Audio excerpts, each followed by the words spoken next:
Welcome back everyone to another Skyrim video in which today I'll share with you some interesting side quests you should probably do at one point or another. I've got 5 quests here that are a bit of a mixed bag, whether they're obscure and easily missable, or if they offer unique, overpowered permabuffs and stat boosters. I've got it all here today. So strap in and let me show you some side quests worth completing in 2025. But before you do that, make sure you subscribe. I'm always making Skyrim content and I've got lots more planned in the future. Everyone familiar with the game is no doubt aware of marriage. We all do it, not really because we want to be with our favorite waifus, but really it's just to get free unlimited source of money every day from our spouse. And where does everyone get married? Well, that's here in the Temple of Mara in Riften. Maramal is the usual suspect we'd interrogate for an amulet of Mara in marriage, but today we'll need to find another priest, or should I say priestess. Dinya Balu is a priestess of Mara, and if you talk to her, she'll send you on quite a long quest.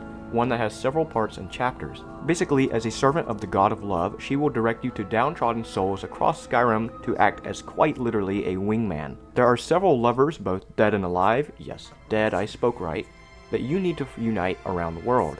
I won't spoil too much because it's actually a very fun quest with several choices that do end up mattering. But no matter what you do, at the very end of the quest, you don't get some usual dumb shit reward like gold or money as it is with every Bethesda game. You receive this instead, Agent of Mara. Agent of Mara is a permabuff, that's right, a free always lasting power that gives you a decent boost to magic resistance. That means from here on out you'll take less damage from all sorts of magic. Fire, frost, shock, dragon breath, you name it. I would say getting magic resistance in Skyrim is very important because if you've ever played the game on a higher difficulty, you'll know that that frickin' Ice Storm spell will straight up one-shot you sometimes. So getting a way to negate that magic damage can be crucial for fighting high-level mages. And the best part is, why I'm even mentioning this quest, is that Agent of Mara stacks with every other magic resisting buff that you can get in the game. So say for instance you're doing a Breton/Forsworn build with the Savior's Hide and the Lord's Standing Stone. With these buffs and the Agent of Mara, you could have a whopping 80% resistance to magic, making you an absolute tank for any magic-wielding opponent in the entire game. Conveniently, our next side quest happens to be in Riften as well, but just head over down to the docks. And much like the Book of Love quest I just talked about, this one also gives you a very powerful permabuff, so stay tuned for that. Anyway, head down to the fishery and find an Argonian walking around. She will be easy to find, as she's always talking about something about a lexicon and a burden. From Deepest Fathoms is her name. The Argonian in question will beg you, to take some kind of burdensome knowledge, something called a lexicon, back to a Dwemer ruin, where it belongs. As you explore the place, you see the memories, or ghost, of Deepest Fathoms and her friends, and as you see them over the course of the dungeon, they'll explain their purpose and why they're here to begin with. Overall, it's a very simple quest. Go here, put thing back. But the reward is much more complex than that. At the very end, as you place the lexicon back in its pedestal, you will see that ancient knowledge has been acquired. Well, what is this ancient knowledge? Very strong, I would say. It's a permabuff that at minimum makes your smithing skill increase 15% faster. Which, if you've ever tried to grind your smithing up to 100, you would know that it takes a lot of effort. So a 15% experience boost will be extremely helpful. So let me put this into perspective for you. With a base defense of 78 for a full set of Dwarven, Ancient Knowledge gives you a 25% bonus defense in Dwarven, pushing its defensive capabilities to 97, making it equally as strong as Ebony Armor. And that's before any upgrades. Dwarven Armor is a fairly low level and easy to upgrade Heavy Armor. It only requires 30 smithing to double improve that armor, which means you'll be able to easily boost the defense even higher, surpassing the base defense of Ebony or even Daedric armor, all while at a very low level. That's why I would say this quest is a must-do, especially if you plan on doing a heavy armor build. It will make Dwarven armor god tier for basically most of the entire game, and even if you don't like heavy armor, you can't deny that bonus to smithing experience won't be handy, because smithing will be relevant for 90% of builds. And yes, that experience gain also stacks with the Warrior Stone and Lover's Comfort, further boosting how fast you'll be able to progress through the smithing skill tree. So yeah, if you're looking to get your smithing to 100, or if you want to do an overpowered Dwarven armor build, Unfathomable Depths is a must-do quest.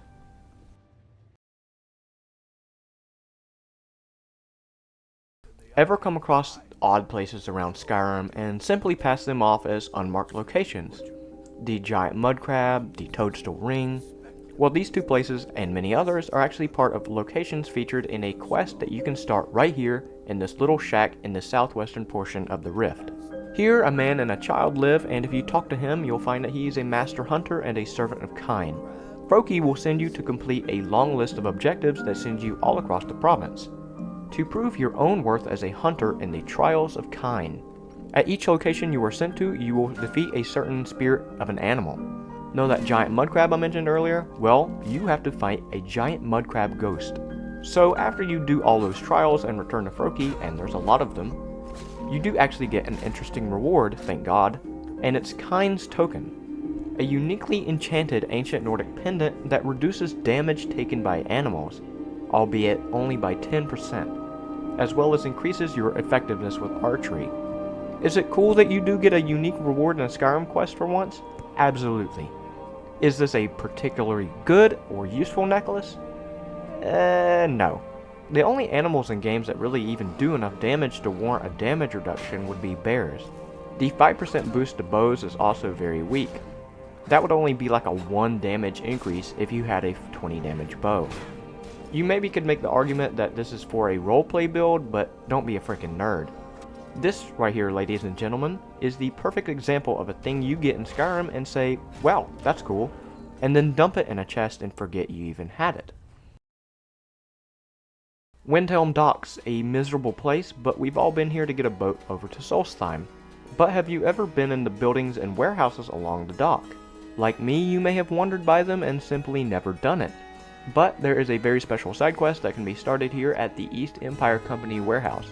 And no, it's not like the one in Solitude that's filled with loot for the picking. This one is barren and desolate. And if you talk to the guy in there, you'll find out there's a reason for that.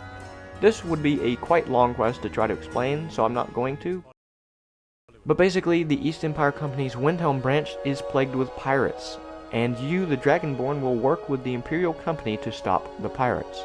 I'll spoil this already, there's no special reward for doing this, just a little bit of gold. At the crescendo of the quest, you raid with the Imperials the secret hideout of the pirates, a place that is completely off the map of Skyrim and in its own cell. It looks like the Isle of Mist from The Witcher. Anyway, you sneak into this fortress, kill all the pirates and bandits, all whilst the Imperials bombard the place with their imaginary catapults. I mean, come on, a whole quest where you start a battle with the pirates on an island, that's gotta be at least in the top 20 Skyrim best quest. Anyway, you kill the pirate leader, who's not really that special, go back to the Imperials, you get your money, and the quest is done. There's nothing really else to do on the island, no hidden items or treasure, nothing underwater. But I do recommend you explore though if you are curious and have never been here before. So I figured I would include Angie's archery training as my last mission of the video. And no, it's not actually really a quest in Skyrim. More of a side objective right here above the mountains in Falkreath. Simply find a path up the mountains above Falkreath and you'll find a small isolated cabin on the snowdrifts. The only person living here is a woman by the name of Angie, who will immediately be confrontational with you. But if you drop her guard, you'll find out that she'll be willing to teach you some tricks with archery, because supposedly she is a master archer. During the quest, you do find out quite a lot of interesting things about who Angie is, why she's up here, how she got so good with a bow, all sorts of things like that. It's a very secret and cool one-on-one time with an NPC in this game, one that you would have no indications is even here unless you just happen to wander to this place. And yes, you do get an interesting reward in this quest. All throughout the quest, you will be leveling up your archery. She makes you shoot these targets all across her camp at various distances and times. And as you do this, your archery skill will go up point by point.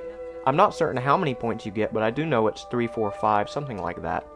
This could be a very useful quest to do if you're looking to get your archery to 100 and you're at like 95 or so and you just need to push those extra last levels.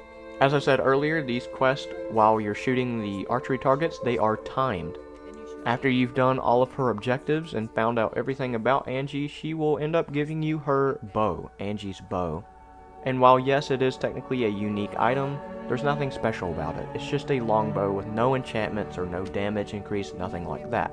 Still, it's very cool that you can go to this place and do this quest, and also there is a secret set of arrows that you can only get here called practice arrows. This is the only place in the entire game where you can get said practice arrows. Also, if you need one extra point of archery, you can go into her cabin and she has a archery skill book sitting next to her bed. So there's that to look forward to as well.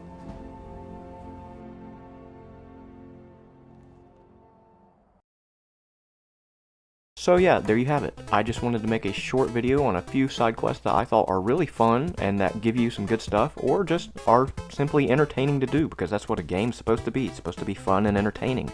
Like always, I had fun making this video. This channel is simply a passion project. I don't do it for money or anything. Just because I like Skyrim, and I hope to continue making these Skyrim videos. I have quite a few more planned. If you have any suggestions of things you want me to talk about, go ahead and shout them out in the comments. I'm always open to suggestions. And as always, if you like the video, like it. If you don't like it, dislike it. And I hope to see you next time.